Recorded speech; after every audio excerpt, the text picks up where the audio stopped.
Welcome to traditions of the Daf Yomi, Chakte Berkorot Masechet Berkorot Daf 49 Amud B. So just following on from the last one, there was a question. Rav says his son is redeemed, just as the halach is with regard to the betrothal of a woman, on the condition that takes effect over 30 days. In that case there, is it not correct that even though the money was squandered during the 30 days, is a valid betrothal? Here too the halach is no different. And Shmuel could say to you, there with regard to betrothal, it is in his power to betroth her from now when he gave her the coins, and therefore it is irrelevant that the money was spent. Conversely, here in the case of redemption, it is not in his power to redeem his son from now.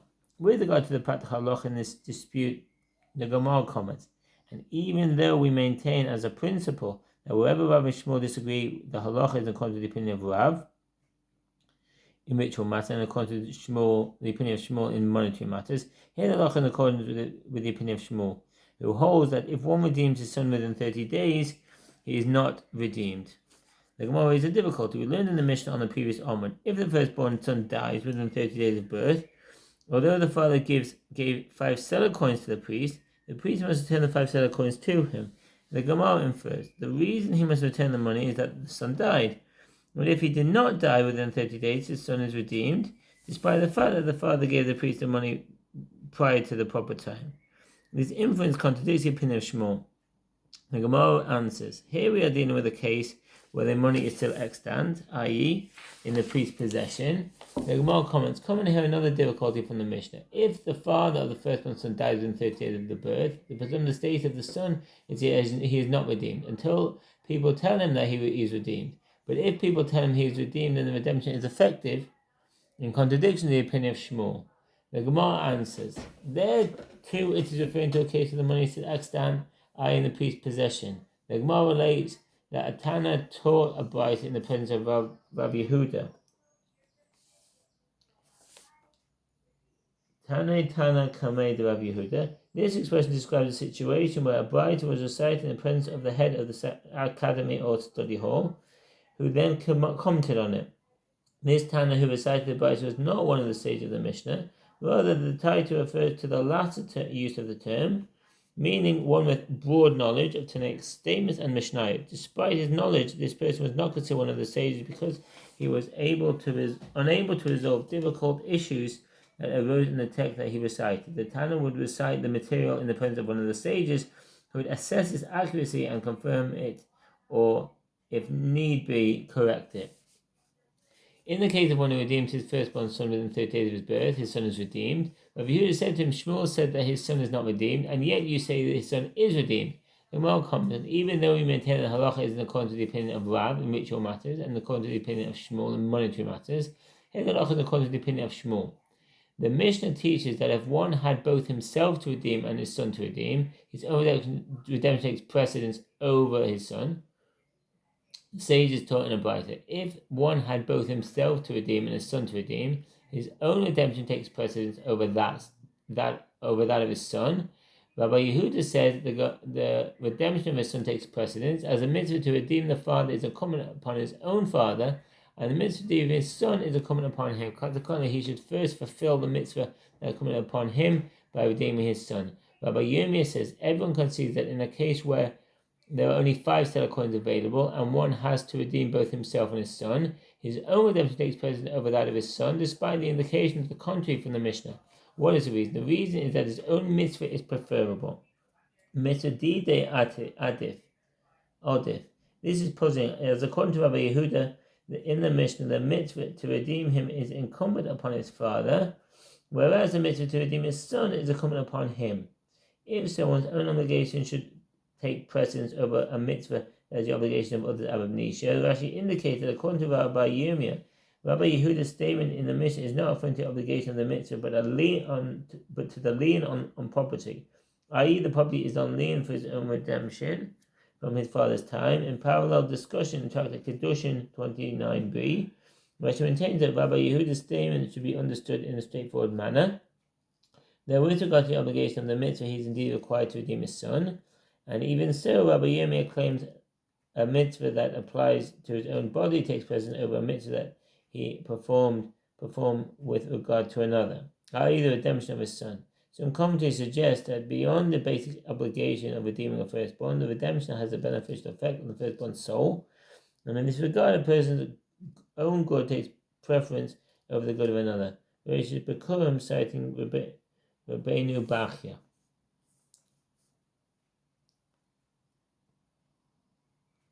One, he performs on behalf of others. Where they disagree is in the case where there is both land worth 5 set of coins, that is lien property, that was previously sold to others, and land worth 5 set of coins, that is unsold property. The Gemara explains the reasoning behind the dispute. Rabbi Yehuda maintains that a loan that is written in the Torah, Milva Haksuva B'Torah, if one does not have sufficient unsold property to redeem his son, the priest cannot claim the sum from the lien property, even if the redemption debt preceded the debtor's debt. This ruling is in accordance with the opinion of the rabbis who hold that a loan managed by the Torah is not considered as though it is written in a document, and that's from the Shulchan Aruch Yodei 3:5-16. See the Berg Hagolah there.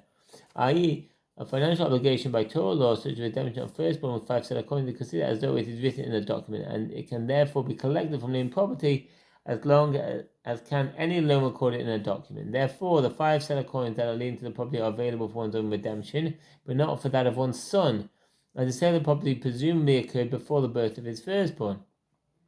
And therefore, the priest goes and repossesses the land with 5 seller as linked to property for his own redemption, like any other debt written in the document, and with those 5 seller of unsold property, he redeems his son.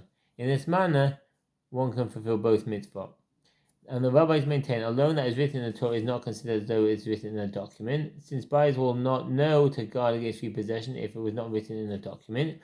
Therefore, the 5 seller coins that link to the property are not available for redemption, and consequently his own mitzvah is preferable. He accordingly redeems himself for the land that is not liened. The 5 seller coin, the redemption of the firstborn son. So what's the footnote? Chamei Salaim Shel Bain. A firstborn male Jew is redeemed at the value of 5 silver seller in the shekel of the sanctuary, as every time the Torah mentions silver coins is referring to the shekel of the sanctuary. According to the Rambam, the amount of silver for each seller coin is equal to the weight of 384 barley kernels, which is 17 grams of refined silver. Those 5 seller are given to the priest as money, or alternatively the Israelite can pay the priest by giving him an item that has a value of 5 seller. And that's the Rambam Sefer Zevayim Hilchot Berkorot 11:6, Sefer Zaman Hilchot Shekalim 1:2, and Sefer Mishpatim Hilchot Toin V'Nitan 3:2, Yoredea 3:5-3. With regard to which it is written 5 shekels of silver after the shekel of the sanctuary, Numbers 18:16, are calculated using a Tyrrhenian manner. So what's that? B'mane suri, a Tyrrhenian manner.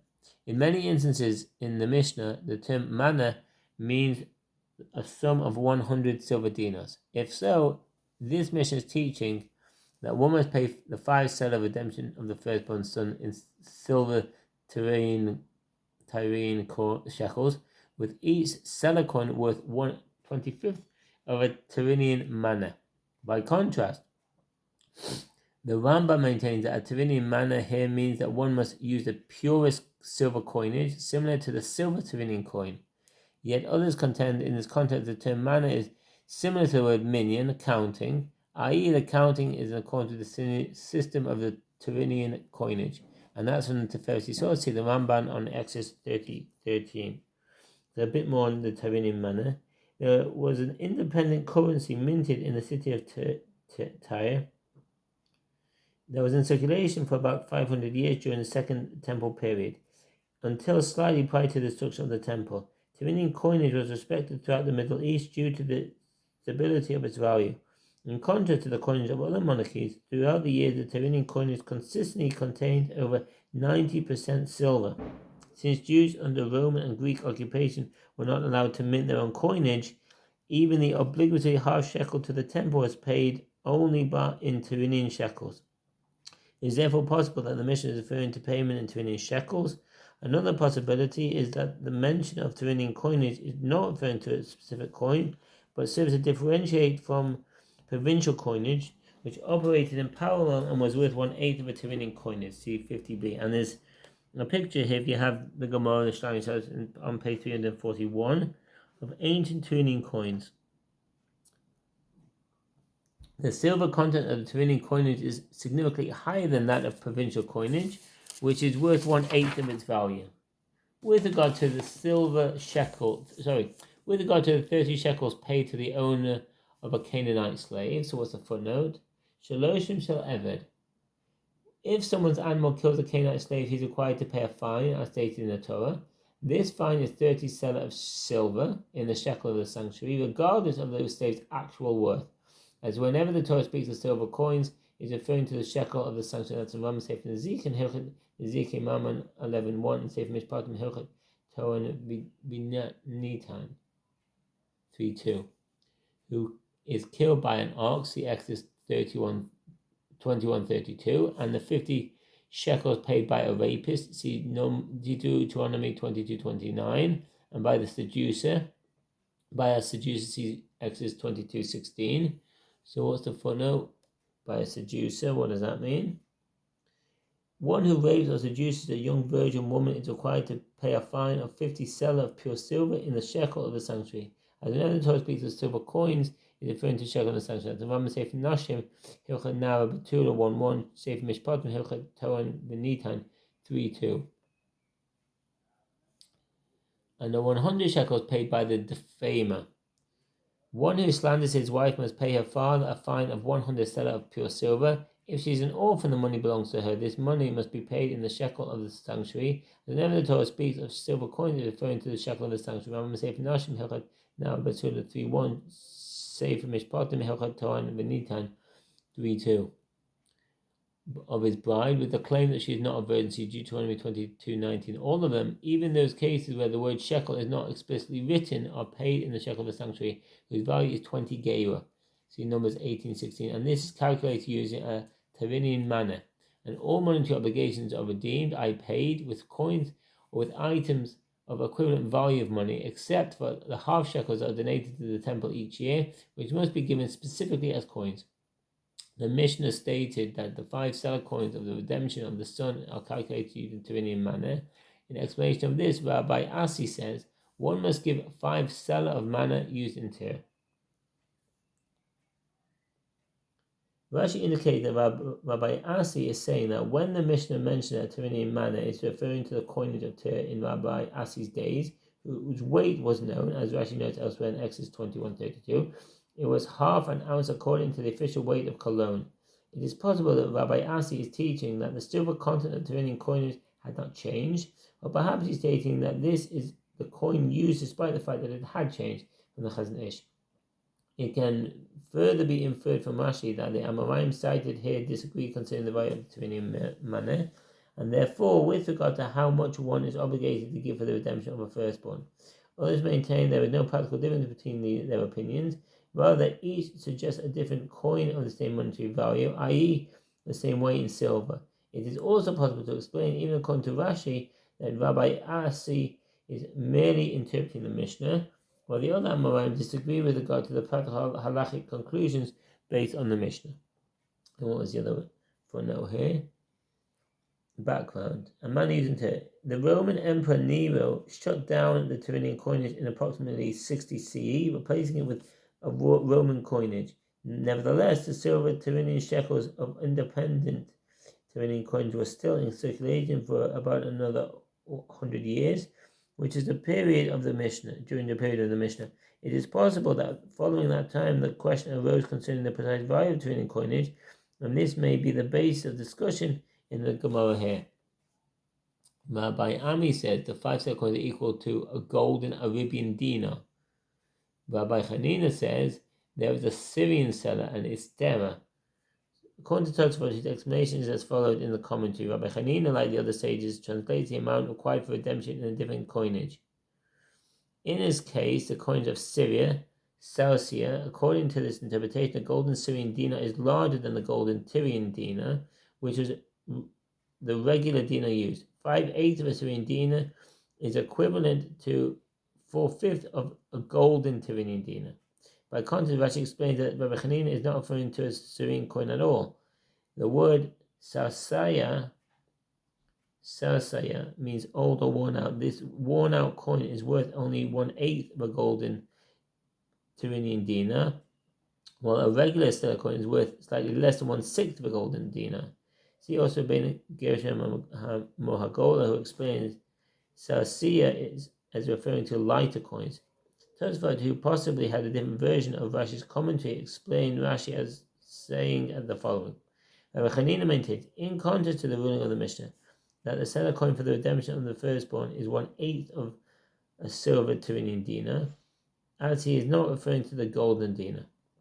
If so, the measure suggested for the redemption of the firstborn is significantly smaller than the measure suggested according to the other opinions. See the Chazon Ish, Choshen Mishpat, 1611.